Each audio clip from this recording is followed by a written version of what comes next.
Preliminary বাছাই পর্বের ম্যাচে গেলবারের সেমিফাইনালিস্ট মুরাস ইউনাইটেডকে হারিয়ে এএফসি চ্যালেঞ্জ লিগের মূল পর্বে বাংলাদেশের ফর্টিস এফসি।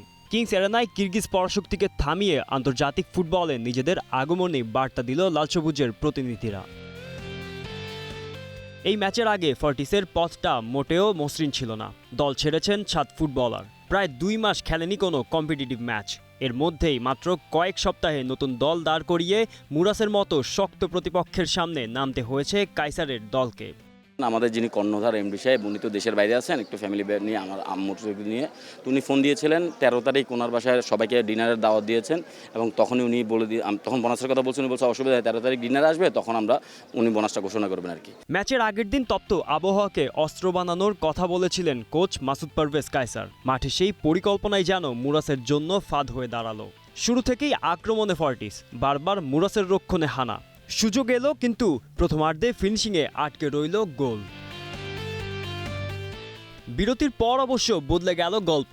52 মিনিটে ইব্রাহিমের নিখুঁত ফিনিশিংয়ে এগিয়ে যায় বাংলাদেশের ফর্টিস।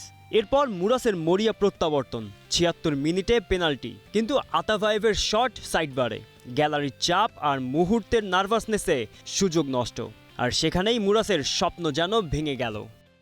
থ্যাঙ্কস তিনটাই দিছি, ফার্স্ট আল্লাহ, প্লেয়ার অ্যান্ড আমাদের দর্শক। শুনেন, দর্শকরা হচ্ছে আমাদের খেলার প্রাণ। আমরা কেন হোম অ্যাডভান্টেজ কী বলছি, হোম অ্যাডভান্টেজ শুধু কি আমার মাঠে খেলা, এই যে আমার দর্শকরা ছিল, ওরা ক্রাউড ছিল, আমাদের প্লেয়াররা যে মোটিভেশন পাইছে, চিল্লাচ্ছিল, এই জন্য তো ওর সবচেয়ে বড় প্রাপ্য মানে 12 যেটাকে বলে আর কি, সেটাও দর্শকরা অবশ্যই সবসময়।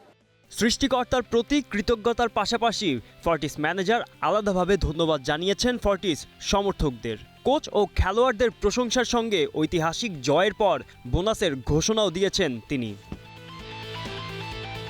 মুরাসকে হারিয়ে এবার মূল পর্বে ফর্টিস। বাংলাদেশের ক্লাব ফুটবলে এ যেন শুধু জয় নয়, আন্তর্জাতিক মঞ্চে নিজেদের সামর্থ্যের জোরালো ঘোষণা। গোলাম মোর্শেদ, স্টার প্লে।